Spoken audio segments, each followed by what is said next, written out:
अस्सलाम वालेकुम, आप देख रहे हैं प्रोग्राम खबर ये है। मैं हूं शाजिया अकरम और इस प्रोग्राम में मेरा साथ देंगे सलमान गनी, समी इब्राहिम, सईद काजी और इस्लामाबाद के ब्यूरो चीफ अरशद शरीफ। आजकल देखा जाए तो मीडिया का फोकस हमेशा आजकल सियासी उतार चढ़ाव पर ही रहने लगा है, जिसमें देखा जाए तो कुछ ना कुछ किसी ना किसी हद तक जो अवामी मसाइल हैं वो दबने लगे हैं। लेकिन आज हम अपने प्रोग्राम में सबसे पहले एक अहम अवामी मसले पर बात करेंगे। अब अवामी मसला है कराची में खुर्दनी तेल 10 रुपए फी लीटर महंगा हो गया है। जब लोगों के घरों के चूल्हे ठंडे पड़ने लगेंगे तो अवाम ये कहती है कि हमने ऐसे सियासतदानों और ऐसी सियासत का क्या करना। खुर्दनी तेल के 10 रुपए फी लीटर महंगा होने की वजूहात असबाब क्या है, इस पर बात करेंगे। दूसरा, कल 16 जनवरी का दिन हस्ब तवक्को हंगामा खेज रहा। मुल्की सियासी मंजरनामे पर बहुत सी तब्दीलियां आई।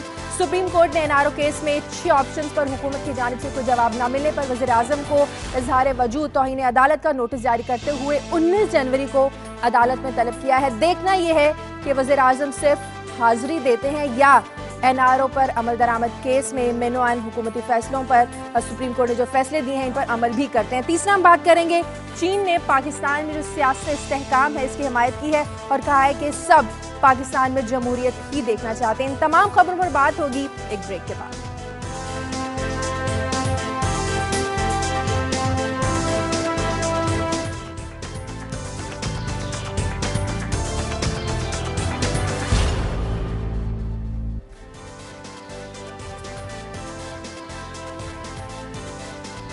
ब्रेक के बाद खुशामदीद। कुछ और अहम खबरें भी आपसे शेयर करते हैं। सबसे पहले सलमान गनी साहब से पूछते हैं कि क्या खबरें हैं यहाँ पर। एनआरओ पर जो अदालती बहरान है वो अपने फैसले को बोर्ड पे पहुँच चुका है और कुछ सियासी जमातों के दरमियान में एक सफ़बंदी का अमल जारी है। वो सियासी जमातें जो अदलिया की आज़ादी पे बहुत ज़्यादा उसकी लंबरदार थी वो इस हवाले से अपना सियासी दबाव बढ़ाने पर गौर व गौज़ कर रही हैं। दूसरी जानिब जो सियासी महाज पर नए इंतखाबात के लिए चिमगोइयाँ जारी हैं। अदालती और सियासी हुकूमत और इसके दरमियान जो सूरत हाल है इसमें सियासतदानों का एक और ग्रुप जो है वो कोई मुसालियत के लिए, आपको याद होगा कि कल जिस वक्त ये सारा बहरान जारी था तो महमूद अचकज़ई, आफ्ताब शेरपाव और काजी हुसैन अहमद ये मिले प्राइम मिनिस्टर साहब को और बात हो रही है कि नए इंतखाबात पहले होने चाहिए, आम इंतखाबात या सेनेट इंतखाबात। हुकूमत जो है वो सेनेट इंतखाबात पे मुसर है जबकि अपोजिशन और ख़ास तौर पे नून लीग जो है वो फौरी इंतखाबात चाहती है। पंजाब में जो सनतों के लिए गैस की फराहमी का अमल उसके लिए सनतकारों में और आपका सारा सनती अमल जो है वो मशहूर हो रहा है और आप देखें कि सनती अमल जो जारी ना रहने की वजह से बेरोजगारी का रुझान आम हो रहा है। ये खतरनाक सूरत है। इस पर भी बात चलिए, इस पर भी बात करेंगे। समी इब्राहिम साहब, आपके पास क्या खबर है? अमरीकी महकमा खारजा की तर्जुमान विक्टोरिया नॉलैंड ने कल ट्विटर पर ब्रीफिंग देते हुए ये कहा है कि पाकिस्तानी हुकूमत को ये चाहिए कि बलूचिस्तान में जो मुख्तलिफ ग्रुप्स हैं उनके साथ मुज़ाकरात करे। अमेरिका को इंसानी हकूक़ की वहाँ पर जो खिलाफ वर्जियाँ की जा रही हैं उन पर तशवीश है। बड़ी हैरत की बात थी कि ख़ुद अमेरिका अफ़गानिस्तान में जो कुछ कर रहा है, हामिद करज़ई भी कह चुके हैं वहाँ की उनको खबर नहीं है लेकिन वो फोकस किया हुआ है बलूचिस्तान पे। तो मैं ये बताऊँगा कि ग्रेट गेम क्या है और ये जो सारी बैनुल अक़वामी ताकतें हैं उनकी बलूचिस्तान पर नज़र क्यों है। चलिए, हम ये भी बात करेंगे खुद जब अमेरिका इंसानी हकूक़ की खिलाफ वर्जियाँ करता है तब इनका क्या करता है। दूसरी एक जो अहम डेवलपमेंट है वो मिस्र में, अब क्योंकि इंतखाबात का प्रोसेस कम्प्लीट हो गया तो जो नताइज सामने आए हैं उसमें जो इस्लाम पसंद जो जमातें हैं अख़वानुल मुस्लिमीन और एक दूसरी सल्फ़ी नूर पार्टी वो अब हुकूमत बनाने के करीब पहुंच गई हैं और उनका पार्लियामेंट का 23 जनवरी को इजलास भी बुला लिया गया। उस पर बात करेंगे कि अब जो अरब स्प्रिंग था और जो मिस्र का मुस्तकबिल का मंजरनामा है वो किस तरफ जा रहा है। चलिए, इस पर भी बात करेंगे। सईद काजी साहब, आपके पास एक तो भी आपने जिक्र किया, हमने ये खबर दी थी ये ऑयल के महंगे होने के हवाले से कि जो एक ट्रांसपोर्टर्स का और एनएलसी का झगड़ा था वो ये कह रहे थे कि जी ये पूरा हमें हक दे दें कि हम तरसील करें इस तेल को। और हमने 4-5-6 दिन पहले इस प्रोग्राम में कहा था कि ये महंगा हो जाएगा और वही हुआ। इस पर कुछ इस झगड़े को खत्म करने की कोशिश नहीं की गई क्योंकि जैसे आपने कहा हम मैमों में उलझे रहे। इसमें बात करेंगे और आज कुछ खबरें और भी हैं मेरे पास शाजिया। एक तो हम बात करेंगे पाकिस्तान में तारकीन वतन की तादाद अलार्मिंग हद तक बढ़ गई और जो खबरें आई हैं वो 5 मिलियन या 50 लाख लोग हैं। इसको हम देखेंगे यहाँ जो लॉ एंड ऑर्डर की सिचुएशन बन रही है और किस तरह स्क्रीनिंग का कोई अमल है या नहीं है और यहाँ पे क्राइम बहुत बढ़ता चला जा रहा है। और इसी के साथ जुड़ा हुआ एक और मामला है और वो पब्लिक ट्रांसपोर्ट का है। एक बयान आया था सेक्रेटरी ट्रांसपोर्ट का और उस पर मैं बात करूंगा कि लोगों की क्या हालत जार है और किस तरह सड़कों पे वो खड़े रहते हैं, ये होगा। और फिर आलमी महाज पे हम बात करेंगे यूरोप के बुरान की, जिसमें उन्होंने डाउनग्रेड किया है, एक जो बेल आउट फंड था उसको उन्होंने कर दिया है डाउनग्रेड, और जिससे बहुत एक असरात मुरतब होंगे। इस पे हम बात करेंगे। चलिए इस पे भी डिटेल से बात करेंगे। इस्लामाबाद से अरशद, आपके पास तो आज बहुत गर्मा गर्म खबरें होंगी, कल के बाद सारा दिन आप कवरेज भी करते रहे कल। शाजिया, आज भी इस्लामाबाद में जो ब्रेकिंग न्यूज़ का आगाज़ है वो अदालतों से ही होगा। इस सबसे पहले इस्लामाबाद कचहरी में हमें पता लगेगा कि मंसूर इजाज़ के खिलाफ एक और एप्लीकेशन फाइल कर दी गई है। मंसूर इजाज़ वही साहब है जिन्हें कल मेमो कमीशन के सामने कहा गया कि वो इस्टेब्लिशमेंट के लाडले हैं। इसके बाद फिर ब्रेकिंग न्यूज़ हमें मिलनी शुरू होंगी अदालत उज़्मा सुप्रीम कोर्ट ऑफ पाकिस्तान से, जहां पे मेमो केस की रिव्यू पिटीशन है, बाबर अवान के खिलाफ कंटेम्प्ट नोटिस की हेयरिंग है, जुल्फ़िकार अली भुट्टो के अदालती केस की हेयरिंग भी है, और बैंक ऑफ पंजाब और नेशनल बैंक ऑफ पाकिस्तान के केसेस भी हैं। इसके बाद हमें ब्रेकिंग खबरें आएंगी अडियाला जेल से, जहां पे एंटी टेररिस्ट कोर्ट मोहतरमा बेनज़ीर भुट्टो के कत्ल केस के हवाले से समाअत करेगी और मुंबई हमलों के हवाले से। उसके बाद हम लोग जाएंगे पार्लियामेंट, और पार्लियामेंट में सुबह कौमी असम्बली होगी, शाम को सेनेट होगा, और इसके साथ मजीद खबरें भी चलती रहेंगी। सियासी जोड़ तोड़ वो भी चलता रहेगा, क्या पॉलिसीज बन रही हैं, कौन किसके साथ जा रहा है, प्राइम मिनिस्टर बनने के लिए उम्मीदवारों के नाम आने शुरू हो गए, इस एक्सपेक्टेशन में कि शायद वजीर आजम गिलानी पे खुद रिजाइन कर देंगे या उन्हें अदालत कुछ इस तरह की सजा देगी कि उन्हें जेल जाना पड़ेगा और अपना अदालत उज़्मा का ओहदा छोड़ना पड़ेगा। चलिए सारा दिन खबरें चलती रहेंगी, आप हमें अपडेट करते रहिएगा। प्रोग्राम का बाकायदा आगाज करते हैं। अवामी मसला मैंने कहा था आज हम प्रोग्राम में सबसे पहले डिस्कस करेंगे। खुर्दनी तेल महंगा हुआ है। सलमान गनी साहब, जब मुल्क की सियासी सूरत हाल ऐसी होगी तो दूसरे जो अवामी इशूज हैं जिस तरह खुर्दनी तेल महंगा हुआ, इनकी तरफ कौन तवज्जो देगा? बड़ी अच्छी बात शाजिया आपने की है कि आपने इस एक इशू को अहमियत दी है, और काश जिस तरह की सूरत हाल अभी अरशद शरीफ बता रहे थे कि इस्लामाबाद में आज फिर अदालती महाज सरगर्म होगा, पार्लिमानी महाज पर। लेकिन असल इशूज़ ये कि आपने खुर्दनी तेल की बात की है, काश हमारे हुक्मरान और सियासतदान जो असल इशूज़ जो पाकिस्तान के अवाम को दरपेश हैं, देखिए जो कुछ इस्लामाबाद में हो रहा है उसका आम आदमी से कोई तल्लुक नहीं है। लोग अपने मसाइल की आग में जल रहे हैं, उन्हें अपनी रोटी दाल की फिक्र है, उन्हें अपने बच्चों की सेहत, उन्हें अपने बच्चों की तालीम की फिक्र है। उस हवाले से संजीदगी जार नहीं की गई। और अच्छी बात जो काजी साहब ने बताया कि उन्होंने ये इशू जो ये एक्सपोज किया था और अब उस पर खुर्दनी तेल में इजाफा हो गया। इजाफा होता रहता है। देखें हमारे यहाँ कहते हैं जी कि बजट जो है साल में एक दफ़ा बाकायदा उसका ऐलान होता है, लेकिन हर रोज़ बजट में इजाफा होता जाता है। मैं समझता हूँ कि खुर्दनी तेल में इजाफा क्यों कर हुआ है ये बात तो काजी साहब बेहतर बताएंगे, लेकिन मैं समझता हूँ कि इजाफे पे हम भी बात करेंगे, रद्द-ए-अमल का इजहार करेंगे, पॉलिटिशियंस भी बयान देंगे, लेकिन होगा कुछ भी। समीर साहब, पार्लियामेंट में जो मर्जी आकर बैठे, अवाम को इससे क्या लेना देना? उन्हें तो अपने मसाइल का हल चाहिए। नहीं, अवाम को भी लेना देना इसलिए है कि उनके मसाइल का हल बुनियादी तौर पर तभी निकल सकता है जब पार्लियामेंट अपनी जिम्मेदारियां सही तरीके से सर अंजाम दे। पॉलिटिक्स भी हो लेकिन अवामी मसाइल पर भी नज़र हो और उनके हल के लिए भी सोचा जाए। अब जो मसला आपने ये खुर्दनी ऑयल की कीमत में इजाफे की बात बताई है, ये पिछले 5-6 दिनों से हमने भी डिस्कस किया, काजी साहब ने पूरी डिटेल दी कि है क्या। जो प्राइवेट ट्रांसपोर्टर्स हैं वो ये कह रहे हैं कि आप NLC को ये ट्रांसपोर्टेशन का इसका ना दें और मार्केट का चंक हमें दें। अच्छा, अब ये एक पुरानी एक हमारे यहाँ ये चली आ रही है कि एक मैं छोटी सी मिसाल दूंगा, पाकिस्तान रेलवे की। बड़ा प्रॉफिट में था ये इदारा, लेकिन 80 की दहाइयों में ये उस वक्त खसारे में जाना शुरू हो गया जब फ्रेट ख़त्म करके NLC को दे दिया गया। तो उसका क्या नतीजा हुआ कि जहाँ से रेलवे को अर्निंग आती थी वो हिस्सा ख़त्म हो गया और रेलवे खसारे में चला गया। इसी तरह बहुत सारी जो दूसरी प्राइवेट जो ट्रांसपोर्टेशन थी उसमें भी NLC ने एक मोनोपोली आई उसको, क्योंकि उनके पीछे एक बड़ी पाकिस्तान का एक बड़ा इदारा था। तो अब ये एक मामला है निजी ट्रांसपोर्टर्स और NLC के दरमियान। जब ये पॉइंट आउट हुआ मीडिया पे तो ये सियासतदानों की जिम्मेदारी थी कि पॉइंट आउट अगर नहीं भी होता तो वो इसको हल करते, बीच में बैठ के कोई बात करवाते ताकि आवाम को इस मुसीबत से निजात मिलती। लेकिन क्या हुआ, सियासतदान अपने सियासत में पड़े हुए हैं। हो रही है और सियासतदानों की बात हो रही है, तो मैं भी यहाँ पे थोड़ा सा आपको बताना चाहूंगा कि चौधरी निसार अली खान जो कायदे हिज़्ब इख्तिलाफ हैं,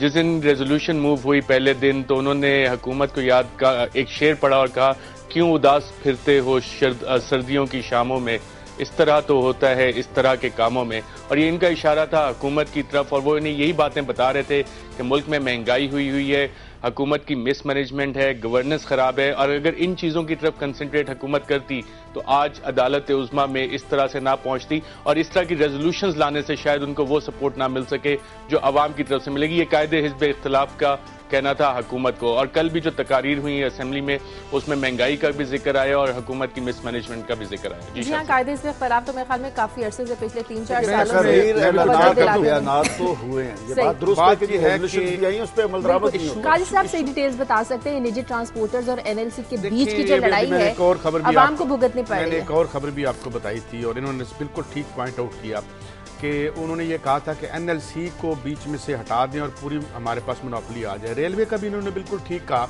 कि आज, और ये हमारे यहाँ हमारे प्रोग्राम और हमारी खबरों में ये पैकेजेस चलते रहे हैं कि कितना फ़र्क पड़ता है कि एक ट्रेन 40 ट्रकों जितना सामान लेके आ सकती है। वो जो अखराजात ट्रांसपोर्टेशन के बढ़ते हैं वो पास ऑन हो जाते हैं प्रोडक्ट में और वो आम आदमी देते हैं। यहाँ पे जो मैं अर्ज कर रहा हूँ, मेरा या किसी का यहाँ जमहूरियत से कोई लड़ाई या अल्लाह वास्ते का बैर नहीं है, मगर जब आप कार्टल्स की परवरिश करते हैं, जब आपका मकसद जो जमहूर का या इवन मार्शल लॉ का या सबका बुनियादी मकसद ये हो कि आप आवाम को चरागाह समझें, यही हुआ। हमने 6 दिन पहले पॉइंट आउट किया। साथ मैंने एक और खबर इसी में मैं वो भी भुगता दूं कि अभी वो कह रहे थे जी कि 2005 में फैसला किया गया था कि पब्लिक ट्रांसपोर्ट को बिल्कुल हुकूमत ना छेड़े और इसको रेगुलेट ना करे। उसका नतीजा क्या निकला? 100% तक किराए बढ़ गए। और अभी कोई ये पंजाब के हैं ट्रांसपोर्ट के करता धरता, तो वो कह रहे हैं नहीं जी हमने उसका कुछ लेना देना नहीं, एक दिन खड़ा करें इन सबको एक बस स्टॉप पे, ये बस का इंतजार करें, उसमें बैठें, अपनी मंजिल पे जाएं, फिर ऐसा। मसला क्या है? मसला जमहूरियत और मार्शल लॉ का नहीं है। मसला ये है कि ये जो लोग तेल की कीमत पे जो तक नहीं रेंगती, ये 1000 रुपए भी बढ़ जाए तो इनको महंगा नहीं लगता, लेकिन जो आम आदमी है वो जो 4, 5, 6 रुपए पे जिंदगी जो है वो सफर करता है, क्योंकि ये मसला इनका मसला नहीं है। Let's be honest about it. और बुनियादी तौर पे जो अवाम है वो सियासतदानों को प्रेफर इसलिए करते थे, समझा ये जाता था कि क्योंकि ये अवामी नुमाइंदे होंगे, अवामी मसाइल पर तवज्जो देंगे। लेकिन जिम्मेदारी इसलिए यहाँ पे फौजी डिक्टेटर के बाद ये लोग आए थे। जी अरशद। शाजिया, कल भी असेंबली में कॉलिंग अटेंशन नोटिस काफी सारे आए और वहां पे गैस का जो मसला है, गैस की जो लोड शेडिंग है, उस हवाले से काफी सारे मेंबरान ने अपने अपने हलकों की सूरत हाल हुकूमत के सामने रखी और बताया कि लोगों को किस तरह के मसाइल हैं। और ये आवाम के मसाइल जो हैं पार्लियामेंट में इनका जिक्र जरूर होता है और पॉलिसीज बन रही होती हैं, उसकी इम्प्लीमेंटेशन के लिए जिक्र करना काफी नहीं है, सबर का पैमाना हमारा काफी नहीं है अरशद। लोगों के सबर का पैमाना हमारा शाजिया बड़ी जल्दी लबरेज हो जाता है। थोड़ा अगर सबर किया जाए तो पॉलिसीज जो है वो सबर किया जाए। जब 15 दिन में जब आपकी तनख्वाह खत्म हो जाती है तो फिर सबर बेचारा क्या करे? यूनिफॉर्म में डंडा लेके और मोटे मोटे बूट लेके आके बैठते हैं ना, तो फिर हम 10-12 साल भी इंतजार कर लेते हैं। जमहूरी हुकूमत होती है तो 5 साल भी हमें बहुत ज्यादा लगते हैं। हम लोगों का मसला है कि हमारी कौम जो है ना डंडे से चलती है, लेकिन अवाम भी जो मौजूदा वक्त चल रहा है इसको पिछले से मेरे ख्याल में यहाँ मुझे बोलने दें शाजिया, हमें ना वर्दी को छेड़ बनाना चाहिए ना हमें सलमान साहब। एक छोटी सी बात उन्होंने चुके, ये कुछ छेड़ बन गई है। डंडे और भुट्टों वाले आते क्यों है? देखें, बात यह कि जमहूरियत जमहूर के साथ है। अगर जमहूर के आप मसाइल और मुश्किलात का हल पेश करें तो ये नहीं आएंगे। चले हुकूमत ये जो नहीं, मैं इस पर अर्ज करना चाहता हूँ थोड़ा सा। ये जो हमारा एक है ना सिविल सोसाइटी, जैसे हम शोगल सोसाइटी कहते हैं, ये जो है ना, माफी चाहता हूँ, ये एक हमने बना लिया है। मोमबत्तियां लेके जाना, थोड़ी सी वॉक करनी, रियल इशू से ताल्लुक कोई ना होना और एक जाली इशूज खड़े कर लेने के यहाँ का मसला जो है वो फौज रही है या ये फौज नहीं रही, as a whole ruling class रही है जिसका एक अहम हिस्सा फौज भी है। क्या करे हुकूमत एनआरओ और मेमो के मामले से बाहर निकले तो मसाइल पर तवज्जो दे। वो एक क्लब है, जनरलों के साथ होते हैं। एनआरओ मेमो के मसले से बाहर निकले तो हम लोग कुछ आवाम के मसाइल हल करें। एनआरओ पर वज़ीर आज़म को बुलाया गया, ऐसी नौबत बिल्कुल अरशद ऐसी नौबत ना आती अगर वक्त पर सही फैसले कर लिए जाते, सुप्रीम कोर्ट के फैसलों पर अमल कर लिया जाता, वज़ीर आज़म को सुप्रीम कोर्ट जाने की नौबत ही ना आती। शाजिया, हम लोग यहाँ पे स्टूडियोज में बैठ के इस तरह की बातें करना बहुत आसान है। जब हुकूमत की जिम्मेदारियां पड़ती हैं और सारी चीजें आपके सामने आती हैं, कवानीन आपके सामने रखे जाते हैं, सियासत भी होती है इसमें, जो अपोजिशन की एक सियासत है, जो हुकूमत की है, एलाइड पार्टीज की है, इंटरनेशनल कवानीन है, उन सबको सामने रख के फैसला करना होता है। मेरे लिए यहाँ बैठ के जिम्मेदारी अगर आपकी शायद मेरे और आपके नजदीक शाजिया वो गैर जिम्मेदाराना हो, लेकिन जो लोग उस पर डिसीजन ले रहे होते हैं उनके लिए शायद वो जिम्मेदाराना काम हो। ये बात से काम ये ठीक कहते हैं, ये ठीक कहते हैं कि अदनान ख्वाजा को लगाना जिम्मेदारी बन जाती है, या ये ठीक कहते हैं कि मुइन आफ्ताब और करप्ट लोगों को लगाना। अभी आपने जिस बंदे का अगले दिन समी साहब नाम लिया जिस पे पर्चा हो गया, तो बड़े मुश्किल कानूनी मामलात होते हैं। ये नहीं है, बात ये है कि जब ये एहसास हो कि आ गए हैं 5-6 साल के लिए, पता नहीं फिर आए या ना आए, कर ले सब, ये अगर आप जिम्मेदारी लेने के अहल समझते नहीं अपने आप को, तो आपको इतनी बड़ी जिम्मेदारी लेनी नहीं अच्छा, चाहिए। जब हम जिम्मेदारी की बात कर रहे हैं सियासतदानों और हुक्मरानों के लिए, चलिए आगे चलते हैं। देखिए बात ये कि लोगों को भी एहसास जिम्मेदारी होना चाहिए ना, कि लोगों के ही नुमाइंदा जाके हुकूमत बनाते हैं, तो अब एक फिर मौका आ रहा है लोगों के पास, फिर फैसला दुरुस्त फिर आवाम फैसला कर लेंगे। समी साहब, कल से आगे बढ़ते हैं प्रोग्राम में। एनआरओ का फैसला कल से डिस्कस हो रहा है। आईनी माहिरीन जो है वो कह रहे हैं कि हुकूमत के पास 2 रास्ते हैं। वज़ीर आज़म जाकर या तो माफी मांग लें कि मैं मिनोन अमल करूंगा, या तो उनके सामने डट गए, या माफी मांग लें या इस्तीफा दे दें। उनके पास 3 ऑप्शन हैं। नहीं, बात इतनी सिंपल नहीं है जितनी आपने बयान की है। उसमें अगर आप हुकूमत के मौक़िफ़ को सुने तो उसमें कल रहमान मलिक साहब ने प्रेस कॉन्फ्रेंस में बड़े वाज़ेह अंदाज में एक जो उनका मौक़िफ़ है वो पेश किया कि नैब वज़ीर आज़म के अंडर नहीं है, और स्विस केसेस के हवाले से, क्योंकि ये पहले एहतसाब ब्यूरो था, एहतसाब ब्यूरो पिछले दौर में था, जब ये अब मौजूदा दौर आया तो वो नैब में उसके अंडर चला गया, और नैब एक इंडिपेंडेंट इदारा है और वो बेसिकली नैब की रिस्पॉन्सिबिलिटी है। प्राइम मिनिस्टर डायरेक्टली इससे एसोसिएट नहीं हो सकते, ये उनका एक मौक़िफ़ है। इसी तरह वो जो चेयरमैन नैब, उन्होंने तो माफी मांग ली। मैं अर्ज कर रहा हूँ कि ये इसी तरह की बहुत सारी ऑप्शंस हैं। माफ़ी मांगना भी एक ऑप्शन है, या प्रेसिडेंट की जो इम्यूनिटी है उस पर भी बात हो सकती है, तो वो उस पर गवर्नमेंट जो है ना वो मुख्तलिफ ऑप्शंस करेगी। मैं एक सिर्फ काजी सईद साहब ने जो बात की, बड़ा सही पॉइंट आउट किया। इन्होंने हुकूमत के उन कामों को जिनकी बुनियाद पर हुकूमत पर क्रिटिसिज्म किया जा रहा है, लेकिन हुकूमत ने अच्छे काम भी किए हैं, एनएफसी अवार्ड भी दिया।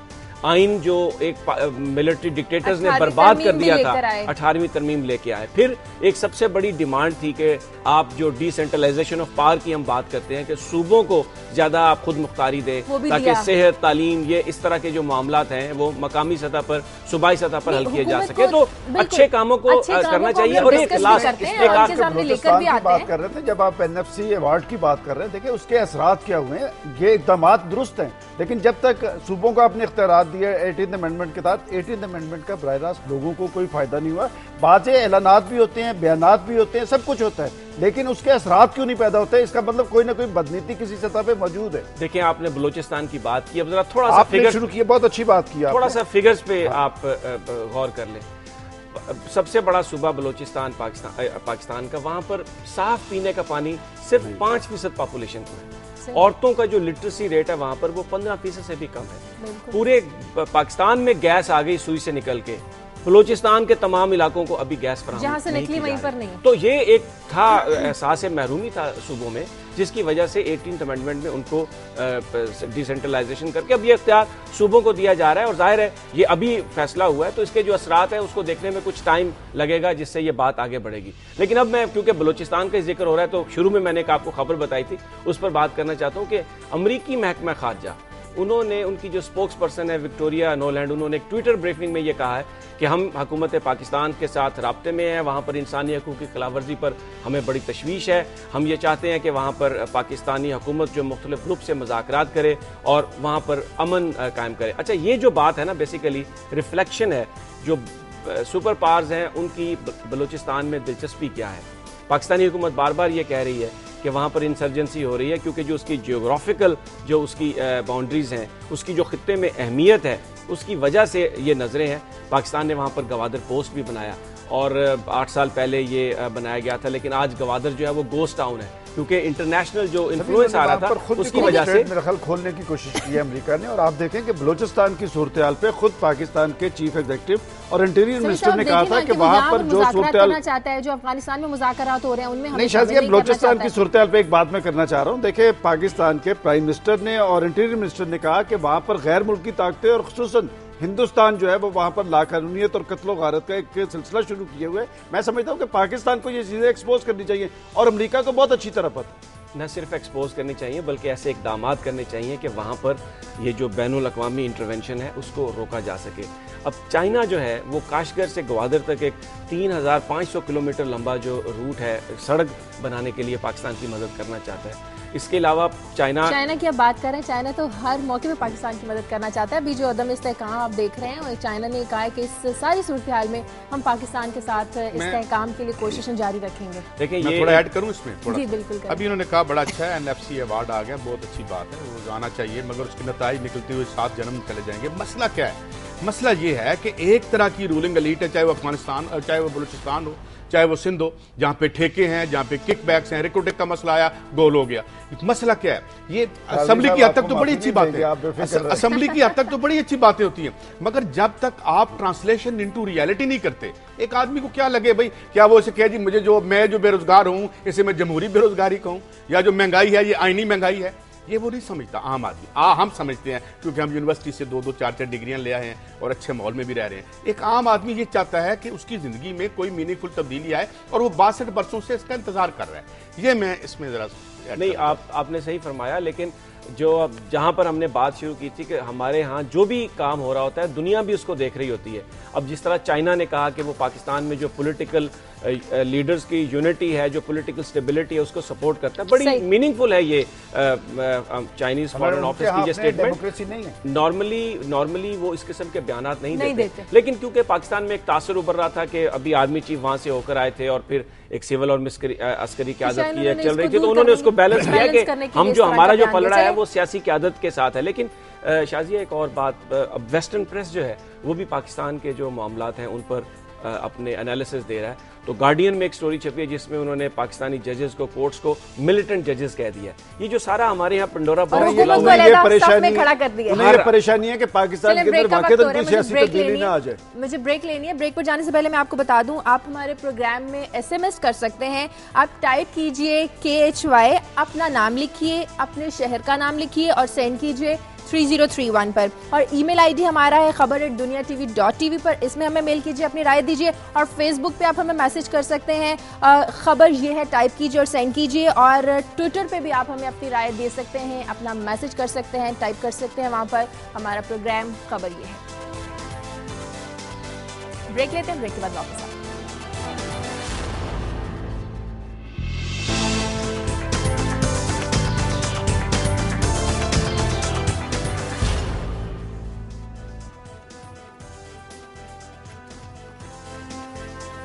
ब्रेक के बाद खुशामदीद। ब्रेक से पहले हम बलूचिस्तान के हालात पर बात कर रहे थे, जिस पर अमेरिका को बहुत ज़्यादा तशवीश है। समी साहब, क्या अमेरिका अफगानिस्तान से बलूचिस्तान तो मुंतकिल नहीं होना चाह रहा?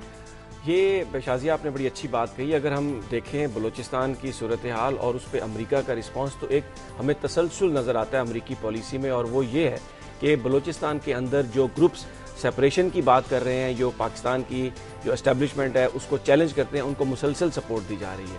इसमें मैं हवाला दूंगा, देखें ब्रामदाक बुख्ती जो सेपरेटिस्ट हैं वो अफगानिस्तान में है, करज़ई की गवर्नमेंट उनको फुल सपोर्ट और बैकिंग प्रोवाइड कर रही है। इसके अलावा पिछले नवंबर में एक बड़ा अजीब वाकया हुआ, वाशिंगटन DC में एक बलोच सहाफ़ी को अमरीकी जो इमिग्रेशन है उन्होंने डायरेक्ट असाइलम ग्रांट कर दी। नॉर्मली होता यह है कि वो रियासतें या वो ममालिक जिनको स्टेट डिपार्टमेंट ये समझता है कि वहाँ पर डेमोक्रेसी है, वहाँ पर जो एप्लीकेंट्स होती हैं उनको ये इस तरह से डायरेक्ट स्टेट डिपार्टमेंट असाइलम नहीं ग्रांट करता। लेकिन ये बड़ा अनयूजुअल था कि उन्होंने इस बात का इसको असाइलम दिया, जिससे मुराद ये लिया गया कि वहाँ पर जो हालात हैं ख़राब हैं और जो इंसानी हकूक़ की खिलाफ वर्जी हैं उसको ऑफिशियली अमेरिकन एक्सेप्ट कर रहे हैं। तो एक बड़ा उनका इस हवाले से पूरा इस पे एक तसलसल है, और वो ये शुरू से चाह रहे हैं कि जो बलूचिस्तान है उसके अंदर सेपरेटिस्ट मूवमेंट बढ़े। क्यों बढ़े सेपरेटिस्ट मूवमेंट? उसकी वजह ये है कि बलूचिस्तान में जो गवादर है वो समझते ये हैं कि वो ईरान पर, अगर गवादर पर अमेरिका का इन्फ्लुएंस हो तो वो ईरान की नकलो हरकत को कंट्रोल कर सकते हैं। अच्छा, चाइना जो है उसका भी बड़ा इंटरेस्ट है बलूचिस्तान में गवादर पर। वो जो मैंने पहले कहा वो सड़कें बनाना चाहता है क्योंकि वो अरेबियन सी तक जाना चाहते हैं, और बेसिकली ये जो पोर्ट होगी, कोई अपने मफाद के लिए बलूचिस्तान में आना ये जो सेंट्रल एशिया, जी हाँ बिल्कुल, जो सेंट्रल एशिया में जो बहुत बड़े गैस के रिजर्वायर्स हैं उनके लिए गवादर जो है वो लिंक बनेगा, और उसका पाकिस्तान को बहुत फायदा है। अगर ये तिजारत यहाँ से होने लगे तो राहदारी में हमें इतने महसूलात मिलेंगे, इतनी डेवलपमेंट वहाँ पर होगी। तो इस वक्त जो एक एक अहम ज़रूरत है। पाकिस्तानी सियासतदान बेशक अपनी सियासत करें, लेकिन इसके साथ नज़रअंदाज ना करें। जो बैनुल-अक़वामी साजिशें हैं, जो बलोचिस्तान के अंदर जो इंटरवेंशन हो रही है, उसके हवाले से बिल्कुल एक यूनिटी दिखानी चाहिए और उस पर एक मौसर पॉलिसी अपनानी चाहिए और बलोचिस्तान के जो अवाम के मसाइल हैं, जो उनकी इग्नोरेंस है, उसको खत्म करना चाहिए। इसमें मैं बलोचिस्तान की सूरत-ए-हाल के हवाले से जो अमरीकी तशवीश है, उस पर यही कह सकता हूँ कि खुदा महफूज रखे उस वक्त से मेरी गैरत को कि दुश्मन भी तरस खाकर मेरा गमखार हो जाए। बात यह कि अमेरिका को बहुत ज़्यादा तशवीश है बलूचिस्तान पे, कि बलूचिस्तान के हवाले से भी उसका अपना एक एजेंडा है। और आपको याद होगा कि कुछ माह पहले वहाँ पर उन्होंने अपना कॉन्सुलेट कायम करने की भी कोशिश की थी, और मैं समझता हूँ कि वो इक़दाम नहीं हुआ तो शायद सूरत हाल नहीं बिगड़ी। देखिए, इसमें कोई शक नहीं। मैं समी साहब की बात को आगे बढ़ाता हूँ कि वहाँ पर पाकिस्तान की हुकूमत को और सियासतदानों को इस मसले को संजीदगी से लेना चाहिए। वहाँ पर बैरूनी ताकतें अपना एजेंडा आगे बढ़ाना चाहती हैं, इसलिए कि वो वसाइल से माला माल खित्ता है। वो पाकिस्तान का सबसे बड़ा सूबा है और पाकिस्तान के जो मौजूदा सदर हैं वो बलोच सदर हैं, और उन्होंने बहुत अच्छी बात की थी कि हम बलोच अवाम से माफ़ी मांगते हैं और हम वहाँ पर ऑल पार्टीज कॉन्फ्रेंस बुलाएंगे। सदर जरदारी ने सदर बनने के बाद कहा था कि बलूचिस्तान के मसाइल के सियासी हल के लिए हम वहाँ पर ऑल पार्टीज कॉन्फ्रेंस बुलाएंगे। ऑल पार्टीज कॉन्फ्रेंस तो नहीं बुला सके, लेकिन 2 पैकेजेस का ऐलान किया गया। हो सकता है उसके भी बहुत अच्छे असरात सामने ना आए हों, लेकिन एक कोशिश जरूर की है। मैं समझता हूँ कि पाकिस्तान की जो सियासी क़यादत है उसे बलूचिस्तान के हवाले से खुसूसन संजीदगी का मुजाहरा करना चाहिए, और अगर बलूचिस्तान की सूरत हाल बेहतर नहीं होती तो फिर पाकिस्तान के हालात बेहतर नहीं होंगे। वसाइल की सिर्फ जो इन्होंने बात कही उसमें ऐड कर दूं, इससे आप अंदाजा लगा लेंगे कितने वसाइल हैं। सिर्फ चागी में जहां पे रेकोडेक है, वहां पर तकरीबन 13 मिलियन टन कॉपर है, वर्ल्ड क्लास कॉपर, और इसके अलावा वहां पर 21 मिलियन ऑन्सेस ऑफ रिफाइंड गोल्ड है। ये सिर्फ चागी में है, और 125 बिलियन डॉलर्स हम वहां से हासिल कर सकते हैं। टोटल जो हमारा जो कर्जा है वो 70 बिलियन डॉलर है। हमें नजर नहीं आ रहा ये जो जितनी दौलत का इन्होंने इशारा दिया है ये दुरुस्त है, और यही वजह है यहाँ जो रेशा दवानियाँ हो रही हैं। मैं एक और खबर का भी आपको हवाला दे दूँ। चंद दिन पहले अमेरिका का एक मशहूर मैगजीन है पॉलिसी, फॉरेन पॉलिसी मैगजीन, उसमें आया था कि मुसाद की इन्वॉल्वमेंट वहाँ पे उन्होंने मानी है खुद कि वो CIA के एजेंटों के बेस में है और वहाँ पे वो सब कुछ करें। मसला एक ही है, और फिर हम उस मसले की तरफ आते हैं कि आखिर ये चंद गज नीचे हम खोद के ये अपनी दौलत बाहर क्यों नहीं निकालते। मसला ये है कि हम अगर ये कि अमेरिका ने ये कर दिया वो कर दिया, वो तो रोज़ हम कहते हैं। हमारी इंटरनल वीकनेस है, और हमारी इंटरनल वीकनेस क्या है कि जो यहाँ के ज़राए पैदावार को मैनेज करना जिस रूलिंग क्लास की जिम्मेदारी है, वो ज़रा मेमो पे लड़ ले, अपने एहसासों पे लड़ ले, अपने बैंक अकाउंट्स पे लड़ ले। मसला ये नहीं है कि हमारी इनसे कोई दुश्मनी है। मैं उसी तरह सोचता हूँ जैसे अरशद शरीफ भाई सोचते हैं। मैं उसी तरह कहता हूँ कि कोई फौज का काम नहीं है, लेना देना नहीं है, मगर जो इनके फ़राइज़ हैं मैं सिर्फ इसलिए भूल जाऊँ कि ज़रा ये वर्दी वालों को पीछे करके बैठे हुए हैं, ये नहीं है। अगर हमने ये बहुत क्रिटिकल फेज़ है हमारे मुल्क का, ये अगले जो 8-10 महीने आ रहे हैं, इसमें सिर्फ इकोनॉमिक इश्यूज होंगे। अगर उनको ये टैकल नहीं करते, हुकूमत को क्रिटिसाइज ना किया जाए तो फिर क्या करें? बिल्कुल, ये जमहूरियत ही है जिसमें कि मुझे और आपको बैठ के ये हक मिलता है कि हम कहें कि जी जमहूरी बेरोजगारी है, जमहूरी किस्म की महंगाई है। यहाँ पे हमने कभी ये तो नहीं सुना कि जर्नैली महंगाई है, जर्नैली बेरोजगारी है। जो डिक्टेटर्स यहाँ पे जब भी कोई आके सियासतदान पॉलिसीज बनाते हैं, लॉन्ग टर्म पॉलिसीज बनाते हैं, एक इनपुट के साथ पॉलिसीज बनाते हैं कि इस तरह की आपकी पॉपुलेशन प्रोजेक्शन है, ग्रोथ है, और वो पॉलिसीज इंप्लीमेंट जब होना शुरू होती हैं तो एक डिक्टेटर वर्दी पहन के आता है, या जैसे आजकल समी इब्राहिम ने जिक्र किया कि मिलिटेंट जजेस का जिक्र आ रहा है बाहर की अखबारों में, वो बैठ के आपके जमहूरी सिस्टम को 5 साल की हम लोग बर्दाश्त नहीं कर सकते और उसे रैप अप करने की बातें करते हैं। तो क्यों नहीं हम सुनते कि जी जर्नैली बेरोजगारी है और जो पॉइंट्स हैं उनको हम आइडेंटिफाई करें। ये बहुत आसान है, और ये जो क्रिटिसिज्म है ये इसी जमहूरियत में बैठ के हो सकता है। जहां तक NRO की आपने बात की थी पहले कि वजीर आजम जाएंगे और क्या करेंगे, NRO के बारे में वजीर आजम ने एक बहुत इंटरेस्टिंग कल असेंबली में सवाल उठाया था कि हमें तो सब बुरा भला कह रहे हैं, लेकिन NRO बनाने वाले कौन थे? जनरल अशफाक परवेज कियानी का आपने नाम सुना है NRO के हवाले से? ये वही जनरल अशफाक परवेज कियानी है जो जब director general inter services intelligence थे, इस NRO की सारी नेगोशिएशन कर रहे थे। ये वही जनरल परवेज मुशर्रफ है जो आज ये वजीर आजम का कहना था कि जो आज बाहर बैठ के नारे लगा रहे हैं कि जी मैं इस मुल्क में आऊंगा, उनके बारे में तो आपकी हुकूमत ने उन्हें हमारी इसी हुकूमत के बारे में तो अदालत उस्मान शाजिया जनरल मुशर्रफ को शाजिया उनके बारे में तो सुप्रीम कोर्ट ने कुछ नहीं कहा कि एनआरओ के हवाले से इनसे भी पूछताछ की जाए। तो जब वजीर आजम साहब जुमेरात को जाएंगे वो माफी बिल्कुल नहीं मांगने जा रहे वहां पे, वो सुप्रीम कोर्ट को कुछ चीजें याद बताने जा रहे हैं और काफी डिफाइंड किस्म का मूड होगा जो हमें पार्टी जराए से पता लगा है। और पूरी काबीना के साथ अदालत उस्मा में जाएंगे, एहतराम भी अदालत का करते हैं बहुत ज्यादा, और उसकी उन्होंने मिसालें भी दी कि जो पहला ऑर्डर प्राइम मिनिस्टर की ओथ लेने से पहले उन्होंने लिया था वो इन्हीं जजेस को जो जेर हिरासत थे इन्हें रिहाई का हुक्म दिया गया था। और ये वजीर आजम ने कल पार्लियामेंट में याद कराया है सुप्रीम कोर्ट के उन जजेस को जो उस वक्त पाबंद सलासत से जेर हिरासत थे कि ये पार्लियामेंट ही है जिसकी वजह से आज अदालत काम करी। और असफंदियार वली ने भी यही बात की कि parliament is the mother of all institution. मुझे नहीं समझ आती कि हमारा किस किस्म का माइंडसेट है कि हमारे कुछ भाई यहां बैठ के कह देते हैं कि जी ये बड़ा फैशनेबल बन गया है कि यूनिवर्सिटी डिग्री लेके हम जमहूर जमहूर जमहूर का रोना पीटते रहते हैं, तो क्या बैठ के हम डिक्टेटरशिप का नारा लगाते रहे? मुझे नहीं समझ आती है। मैंने ये कहा था, मैंने अर्ज ये किया था, जमहूरियत इस्लाम में शुराई जमहूरियत थी, मैं तदरीसी बहस की तरफ लेके नहीं जाता। ये सारा जो ऊपर का ढोंग है ना, तभी आजकल हमने सिपा सालार का लफ्ज भी इस्तेमाल, आर्मी चीफ के लिए सिपा सालार का लफ्ज भी इस्तेमाल करना शुरू कर दिया कि हम चाहते हैं कि एक वर्दी वाला आके ना वो बैठ के सुप्रीम कमांडर बैठे, यही हमारे एंकर्स कर रहे हैं। अब आपने बात कर ली तो आपने मुझे जवाब देने की इजाजत दे दें। हजूर बात यह है कि जब वही कार्टेल बैठा हुआ है, जरा ओगरा की वेबसाइट पे जाएं, देखें एलपीजी को कौन ब्लैक कर रहा है। वही लोग हैं जो मुशर्रफ के साथ लूट रहे थे इस मुल्क को। ये जमहूरियत की गोली ना दें हमें। अगर आप जमहूरी हैं तो जमहूरी फायदे अवाम तक पहुंचाएं, वरना हमें ये कहने दें कि ये चोले बदल के ना आए, ये चोले बदल के ना आए। वही कार्टेल्स हैं, वही बेनिफिशरीज हैं। किन किन के पैसे सुप्रीम कोर्ट ने वापस कराए? ये मुशर्रफ के साथ नहीं थे, इसलिए बहुत धोखा खा लिया हमने। हमें ये कहानियां ना सुनाएं। देखिए बात यह कि उन्होंने पार्लियामेंट की बात की और प्राइम मिनिस्टर साहब ने जो पार्लियामेंट की बात की है, पार्लियामेंट की बालादस्ती की बातें कर रहे हैं, कोई शक नहीं। अवाम उनके साथ आएगी। इस डेमोक्रेसी के लिए पाकिस्तान के अवाम ने जद्दोजहद की थी और आज जो पाकिस्तान में डेमोक्रेसी है, ये मौजूदा जो बड़ी जमातें हैं उनकी क़यादत तो पाकिस्तान से बाहर थी। वो मीडिया थी, वो वकला बरादरी थी, वो सिविल सोसाइटी थी, वो अवाम थे।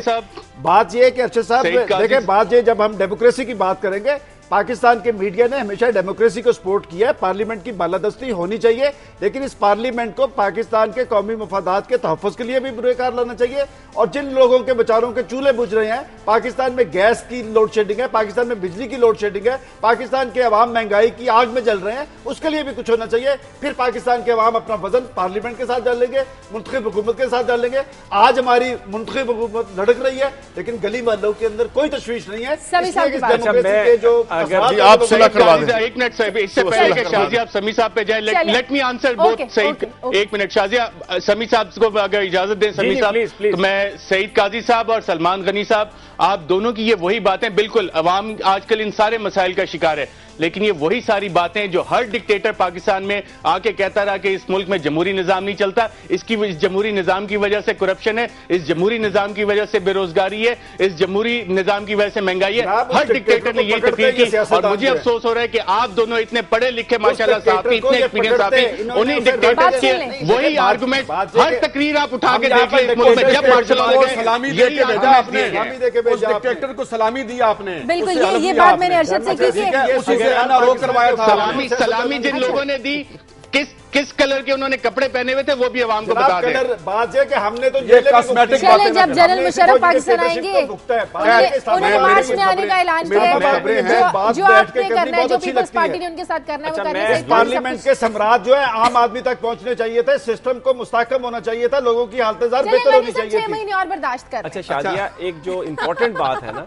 एक जो इम्पोर्टेंट बात है, ये कोई जर्नैली महंगाई का जिक्र कर रहा है, कोई जमहूरी महंगाई, ये बात समझने की जरूरत है शाजिया कि महंगाई होती है, वो गरीब को खा जाती है, चाहे वो जर्नैल चाहे वो जमहूरी हुकूमत। अच्छा, लेकिन फिर भी ये जो सारा जो एक यहाँ पर भी आपको नजर आ रहा है, ये जमहूरियत का ही हुस्न है कि आप इस तरह से बात कर सकते हैं। जमहूरी निजाम बुरा है, उसको अच्छा बनाना होगा, वही हमारे लिए तमाम मसाइल का हल है। बेशक बेशक, ये लंबा फिक्री है 18 करोड़ अवाम के लिए और चैलेंज है पाकिस्तान के सियासतदानों के लिए। अच्छा, एक बात जो हमने एक सवाल उठाया था कि इस वक्त सियासतदानों का एक ग्रुप जो है बिल्कुल। वो दोनों के दरमियान बातचीत कर रहा है और वो नए इंतखाबात के लिए हुकूमत चाहती है कि सेनेट इंतखाबात पहले होने चाहिए और कुछ सियासतदान और खास तौर पे नून लीग चाहती है कि आम इंतखाबात होने चाहिए।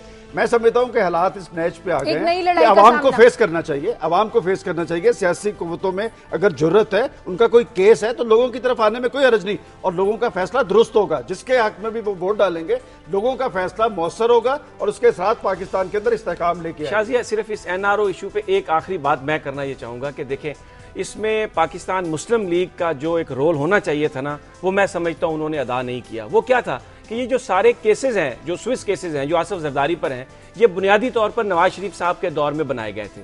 जब चार्टर ऑफ डेमोक्रेसी पे साइन हुए तो ये कहा गया कि माजी खत्म, दोनों ने एक दूसरे से माफियां भी मांग ली तो और उसके बाद कर देते। मैं ये अर्ज करना चाहता हूं कि अब ये एक थोड़ी सी मुझे हिपोक्रेसी नजर आती है कि वो जो तमाम केसेस मान चुके नवाज शरीफ साहब के, ये हमने किसी के दबाव पे बनाए थे, फिर ये डिमांड करनी आके कि स्विस अदालतें, मैं मुस्लिम लीग के लोगों को देखता हूं वो जो डिमांड करते हैं। ले रहे हैं, बहुत अच्छी बात है कि प्राइम मिनिस्टर साहब ने अपनी पहली तकरीर में जजों की बहाली का हुक्म सादर किया था। अच्छी बात है कि बहुत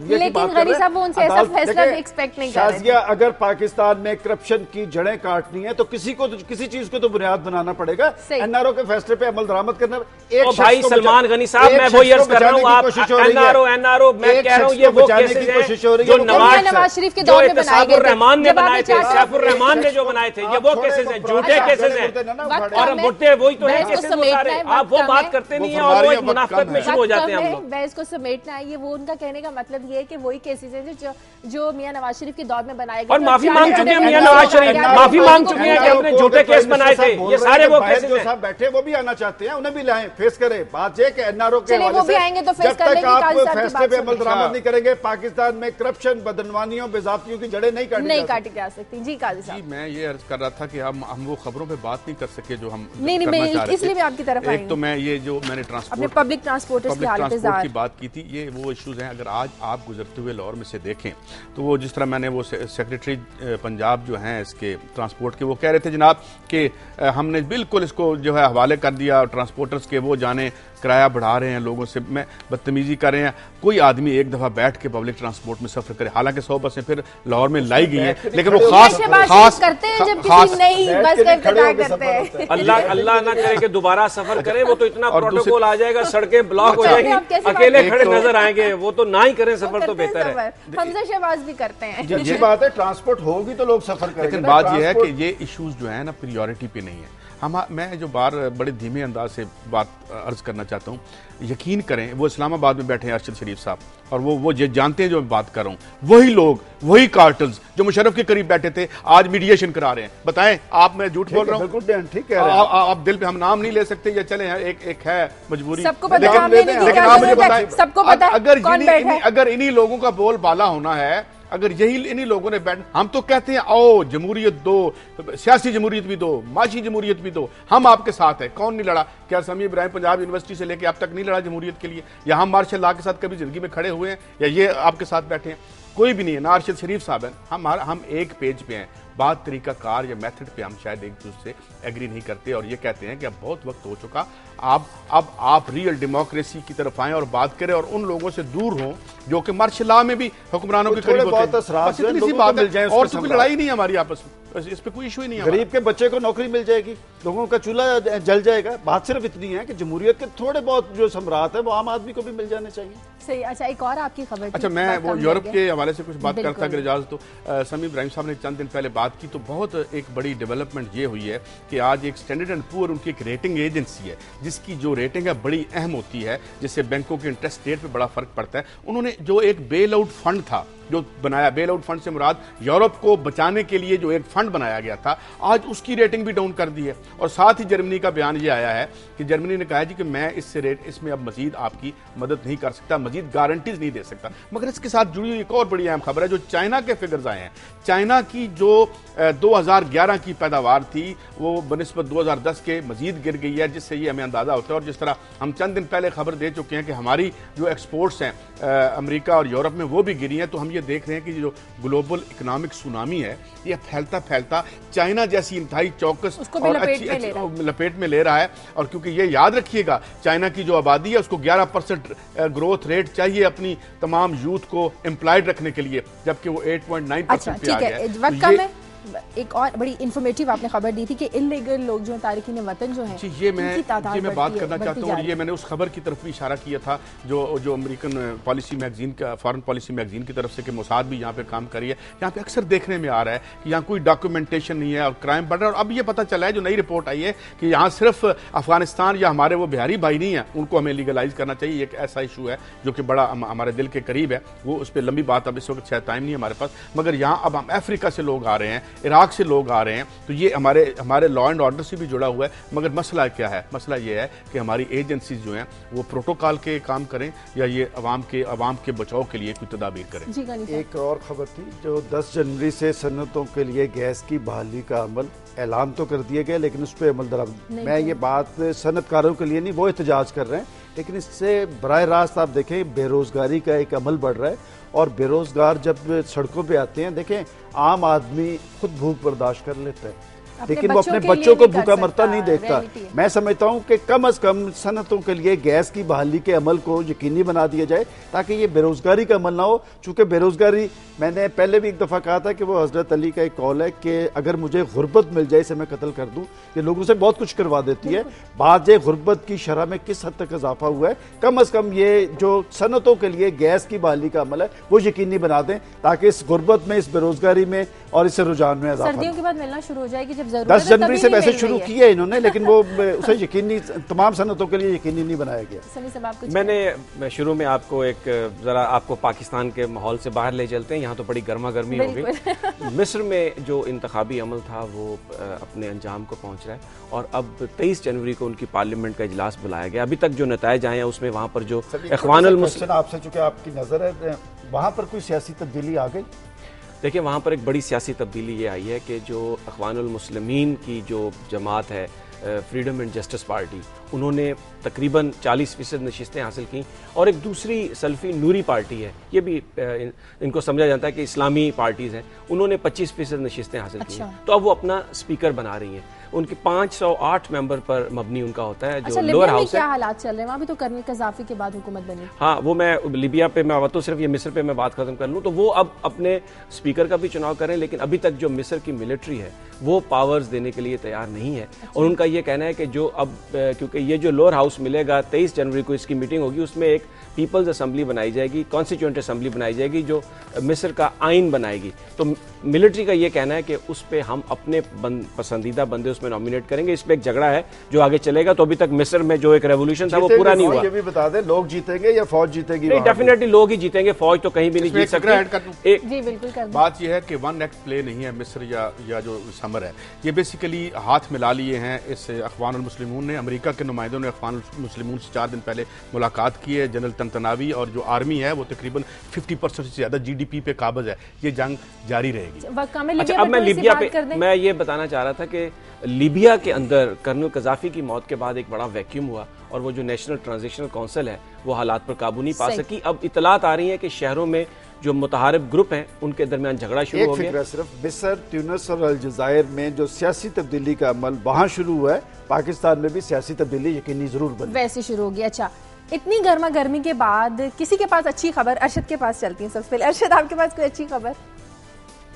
शाजिया, अच्छी खबर तो नहीं है, लेकिन एक काफ़ी लम्हा फिक्रिया है कि जो कुछ पाकिस्तान में हो रहा है, जिस तरह रियासती इदारे एक दूसरे के आमने सामने खड़े हैं, महंगाई के मसाइल हैं, बेरोजगारी के मसाइल हैं, पाकिस्तान एक नाकाम रियासत बनने की तरफ जा रहा है।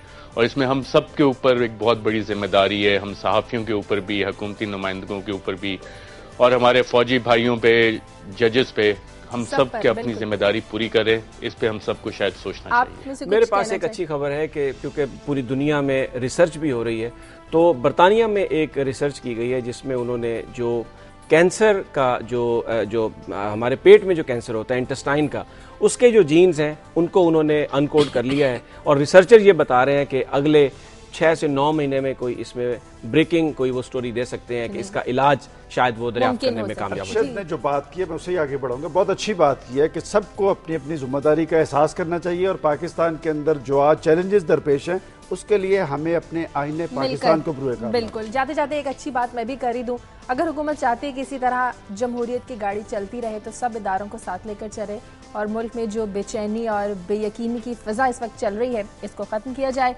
आज का प्रोग्राम का वक्त खत्म हो गया। मुझे इजाज़त दीजिए, फीडबैक दीजिए खबर@duniatv.tv पर। अल्लाह हाफ़िज़।